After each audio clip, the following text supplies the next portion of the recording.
da je to kulminiralo tom nagradom Faustom. Znači, nakon 17 godina rada sa svakakih područja, znači popularno-znanstvenog, edukacijskog, istraživačkog, natjecateljskog, tako i te supernove da su okrunile zapravo taj čitav rad. Kako je to zapravo nagrada? Koju dodjeljuje?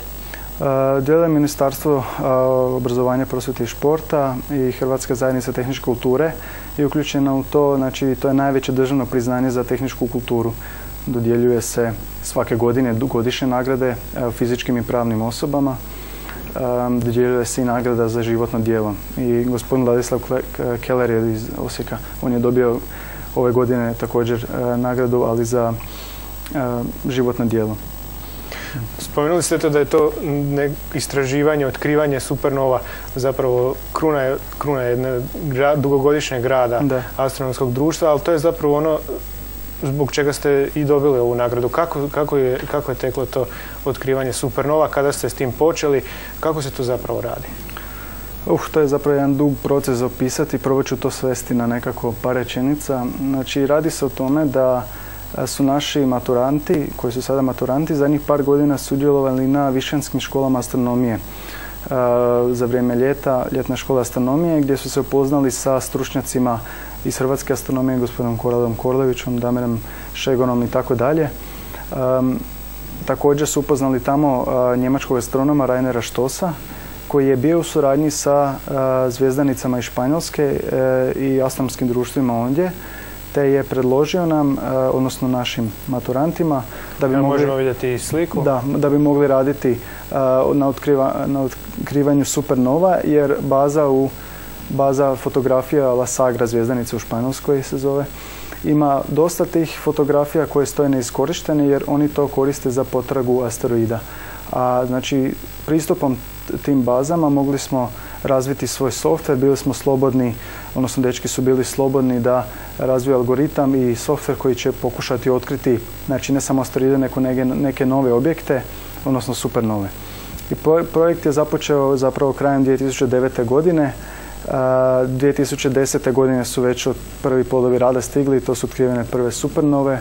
Na fotografijama ćete vidjeti, čini mi se sad, fotografija gdje se koriste, znači, ista fotografija u različitim vremenskim razdobljama i čak i mislim iz dva kataloga.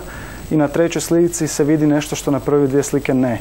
Znači, to je to pojačanje sjaja supernove, odnosno smrt zvijezde, koje se onda, znači, uočava. To su dečki vizualnom metodom uočili, prijavili nadležnim institucijama. To su međunarodne organizacije, Astronomska unija i slično, koje onda provjeravaju da li je to supernova, da li je to možda nešto otkriveno, asteroid ili jednostavno neka greška u fotografiji, što je isto moguće i dosta je takvih slučajeva.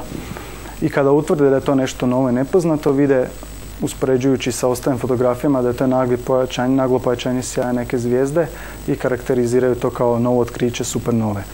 I takvih 14 slučajeva je dovelo do ovog što imamo danas. Grupa koja to radi su studenti i, kažem, učenici maturanti i to je jaka važnost od toga. Oni su se sastajali u prostorijama astronomskog društva tih par mjeseci, programirali su svako sa svoje strane, čak nisu iz istog mjesta, nego su bili rasprostranjeni po Hrvatskoj, u Zagrebu, Varaždinu, Valpovu, Belišću. Tako da je internet opet i računalo bila glavna komunikacija, veliki napredak u tome. I što se tiče toga, ožujak 2010. donio prvo otkriće i to nakon što se počelo raditi, mislim da je bilo u prvom mjesecu rada već službenog i to pokazuje zapravo koliko je uspješna metoda bila. Sada se radi dalje na nekoj automatizaciji gdje bi program otkrivao te promjene sjaja. Za sada je sve na vizualnoj metodi i zaista tu ima puno fotografija.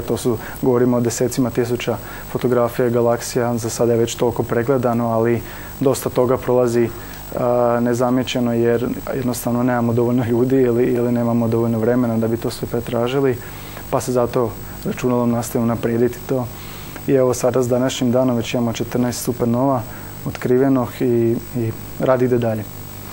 Prije nego što nastavimo dalje sa pitanjima o vašem istraživačkom radu, možda bi bilo u redu da gledateljima koji možda ne znaju da objasnimo što su zapravo supernove.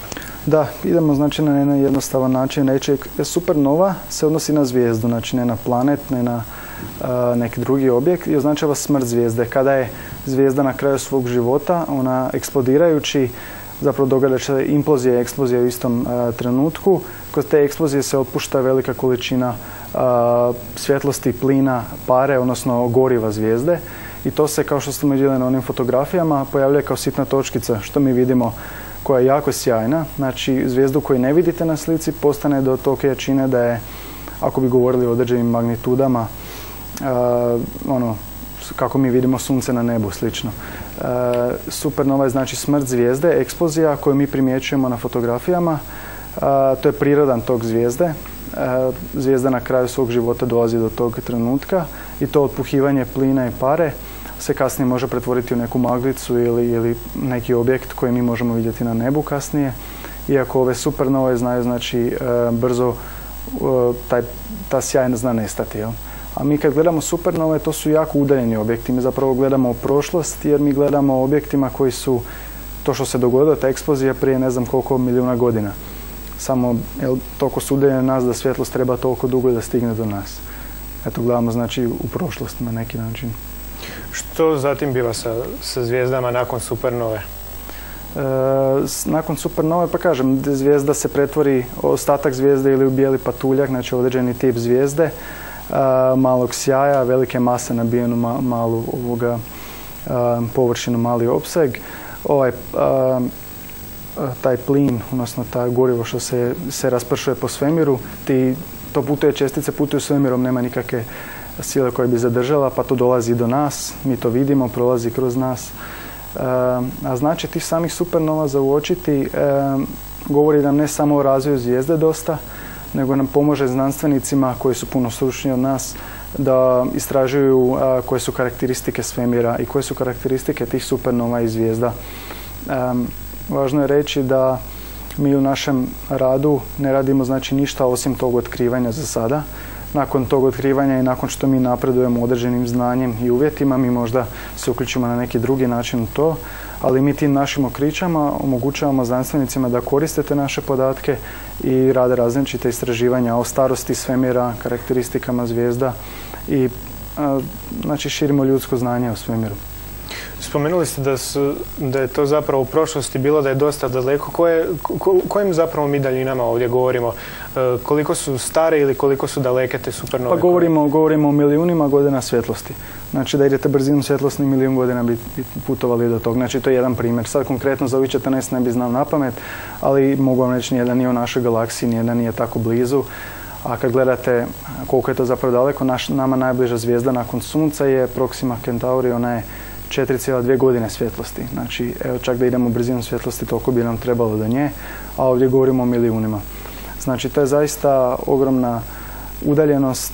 Starosti zvijezda ne bi znao točno koliko su stare, ali što se tiče tih udaljenosti zaista je zapanjujuće da vidite koliko je svijet zapravo veliki i ogroman kada tako nešto promatrate i bilježite i kada se to zapravo zbilo. To je ipak onda davna povijest. A što se tiče tih supernova u blizini, za sad nema naznake da bi se to moglo dogoditi na nekoj blizini. Naše sunce sigurno ne još 5 milijardi godina, ako ga uopće dočeka takva sudbina, tako da ne moramo brinuti za to. Do sada ste 14 takvih pojava otkrili. Evo, koliko je to zapravo važno, to otkriće? Možemo li možda usporediti sa regijom, koliko se u regiji godišnje otkrije, koliko se u svijetu godišnje otkrije ovako supernova? Pa idemo ovako staviti to na neku skalu. Pod tim otkrićima 2010. godine do danas mi smo 7. u svijetu po otkrićima. Rade to profesionalci i amateri.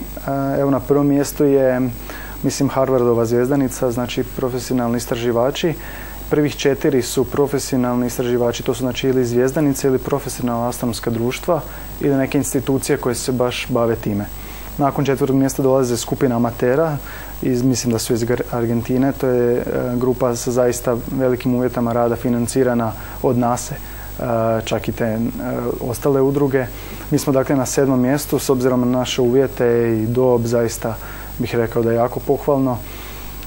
I što se tiče tih supernovi, mi pridonosimo, kažem, tom uvijek znanstvenicima. Naše podatke će znanstvenici koristiti u svojim radovima.